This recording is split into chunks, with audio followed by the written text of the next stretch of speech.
5, 4, 3, 2, 1, 0.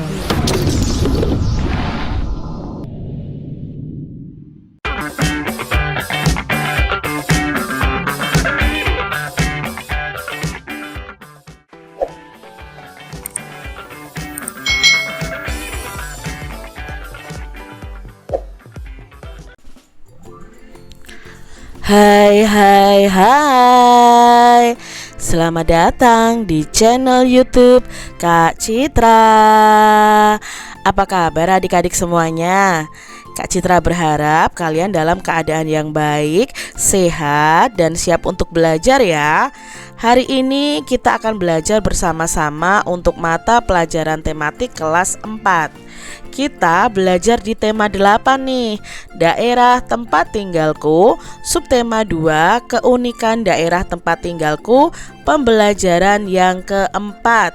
Mari adik-adik kita belajar dengan penuh semangat ya. Adik-adik perhatikan peta berikut ini. Tahukah kamu daerah dengan julukan kota 1000 industri? Nah, daerah dengan julukan kota 1000 industri adalah kota Tangerang yang ada di Provinsi Banten. Nah, apa keunikan dari kota Tangerang? Mari kita cari tahu bersama-sama.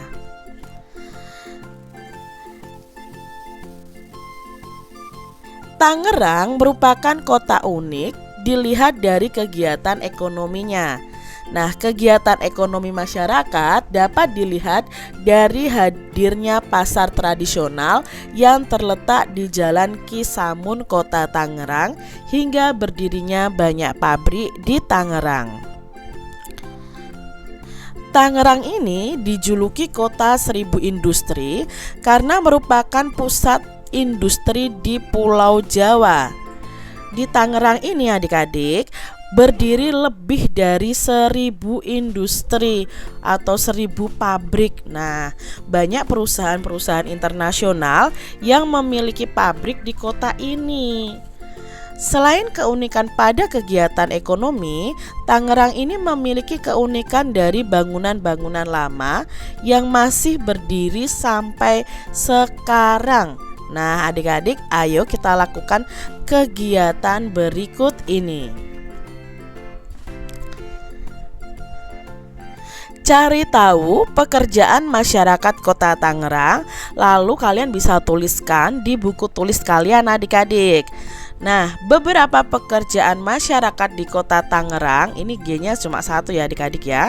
Antara lain itu sebagai dokter, guru, buruh, pegawai swasta, pegawai negeri sipil, lalu security, kasir, pelayan, lalu ada wirausahawan, ada pengusaha, ada ojek online, dan penulis, serta pegawai kontrak, dan lain sebagainya.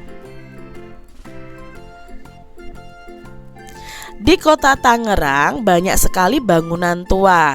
Coba kalian bisa mencari tahu nama-nama bangunan tua di Kota Tangerang melalui berbagai media. Nah, bisa kalian cari di internet atau di koran atau di majalah. Di sini Kak Citra akan menyebutkan beberapa bangunan tua yang ada di Kota Tangerang. Nah, pertama ada Museum Benteng Heritage. Nah, ini gambarnya ada adik-adik. Lalu ada Vihara Padumutara. Nah, ini ya gambarnya. Lalu ada Pasar Lama Tangerang, ada Klenteng Bontekbyu ya. Lalu ada Masjid Jami Kali Pasir. Berikutnya ada Taman Makam ini ya adik-adik ya, Taman Makam Pahlawan 1000. Lalu nanti ada Monumen Lengkong dan Bendungan Pintu Air 10. Itu termasuk nama-nama bangunan tua yang ada di Kota Tangerang. Bacalah cerita fiksi mengenai Kota Tangerang adik-adik. Kamu dapat memperoleh cerita fiksi ini di berbagai media ya, bisa di internet, bisa kamu cari di buku-buku di perpustakaan dan lain sebagainya. Nah, di sini Kak Citra akan menyajikan satu cerita. Ini adalah cerita dari kota Tangerang yang Kak Citra ambil dari internet, yaitu namanya Pendekar Cisadane. Nah, bagaimana ceritanya? Mari kita simak bersama-sama. Pada saat itu, Tangerang ini adalah kota yang dialiri Sungai Cisadane. Sungai yang perkasa dan tidak ada yang berani melewati karena terdapat banyak sekali buaya, adik-adik. Di antara buaya-buaya tersebut, salah satunya merupakan Ratu Siluman Buaya. Nah, Ratu Siluman Buaya ini adalah jin yang menyerupai seekor buaya yang sering mengganggu masyarakat atau warga sekitar. Pada suatu hari, seorang lelaki tampan yang bernama Syarif tiba-tiba hilang saat memancing di tepi sungai itu. Anehnya, walaupun warga sudah berhari-hari mencarinya dengan menyusuri tepi sungai, tapi tidak juga menemukannya. Setelah kejadian itu, warga pun terus diteror dan dibayangi dengan rasa ketakutan yang terus berkelanjutan. Selama itu pula kabar burung tersebut sampai kepada seorang pemuda yang baik dan mempunyai kekuatan yang luar biasa, adik-adik. Pemuda itu namanya Abi. Dia menemui kepala dusun yang bernama Sanusi.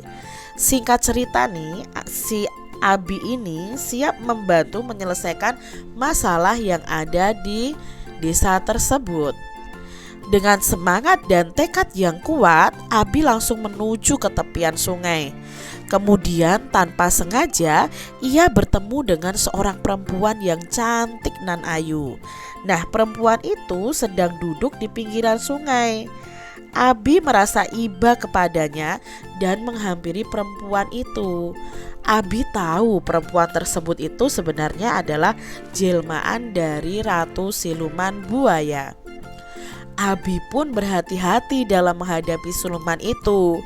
Ia terus berpikir dan mencari cara agar dapat mengetahui tempat persembunyiannya. Sedangkan perempuan itu terus membujuk rayu Abi agar dapat menyelam ke dasar sungai. Dengan rasa percaya akan sesuatu yang melindunginya, Abi lalu menyelam dan tiba-tiba ia tak sadarkan diri. Di sebuah tempat di dasar sungai, Abi tersadar dari pingsannya. Abi bangkit dari tidurnya, kemudian betapa terkejutnya ketika ia menyadari bahwa dirinya itu dalam sebuah penjara. Abi tidak sendiri. Di penjara itu ada Syarif dan orang-orang yang menjadi korban siluman buaya itu. Suara hentakan langkah kaki terdengar dan terlihat perempuan anggun yang menggunakan kebaya indah. Nah, dialah Ratu Buaya. Perempuan tersebut mengajak Abi berkeliling dalam istananya. Abi terus mengamati apa yang dilakukan Ratu Buaya. Abi mengetahui bahwa siluman buaya ini memiliki sebuah mustika sebagai kekuatan lain yang dapat membuatnya ini hidup kekal, adik-adik. Akhirnya ia menemukan waktu yang tepat untuk membebaskan para tawanan, yaitu saat bulan purnama datang. Ratu Siluman Buaya kembali melakukan ritualnya di bulan purnama. Dengan hati-hati, Abi ini mengambil mustika milik Ratu Siluman Buaya tersebut.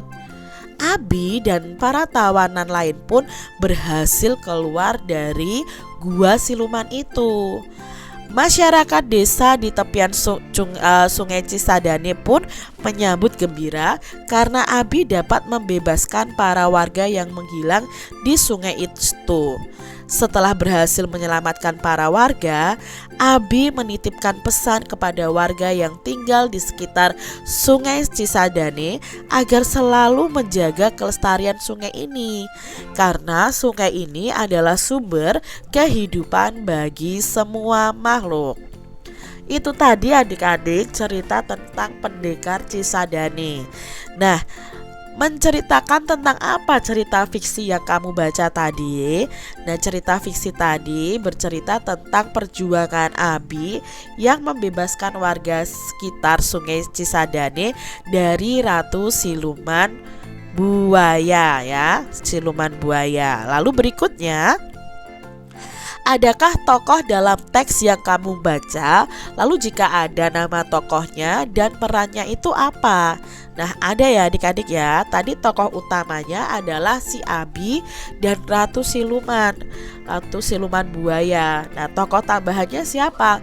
Tokoh tambahannya adalah Sarif, lalu Sanusi, dan warga sekitar Sungai Cisadane.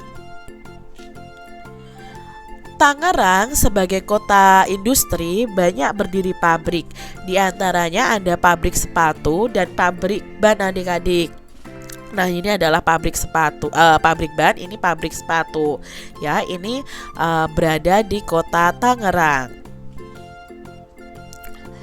Siapa saja yang bekerja di pabrik ban dan siapa saja yang bekerja di pabrik sepatu? Apakah ada pekerja yang sama pada kedua pabrik tersebut? Nah, di sini pada gambar kedua terlihat sebagian besar buruh yang bekerja pada pabrik sepatu adalah perempuan adik-adik.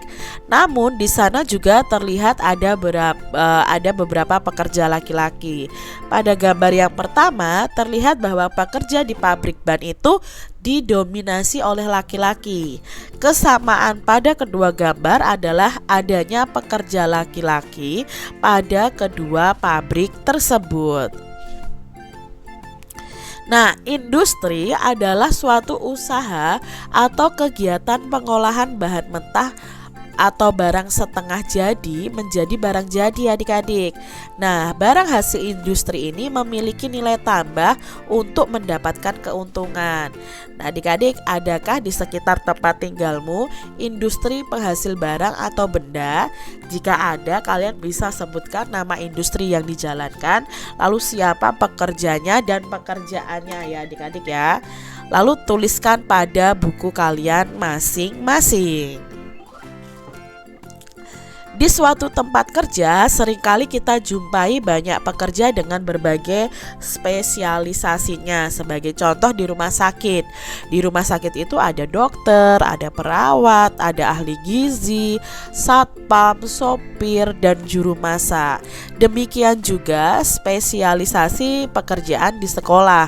Nah, di sekolah itu ada guru, petugas perpustakaan, satpam, tukang kebun, dan orang yang membersihkan sekolah.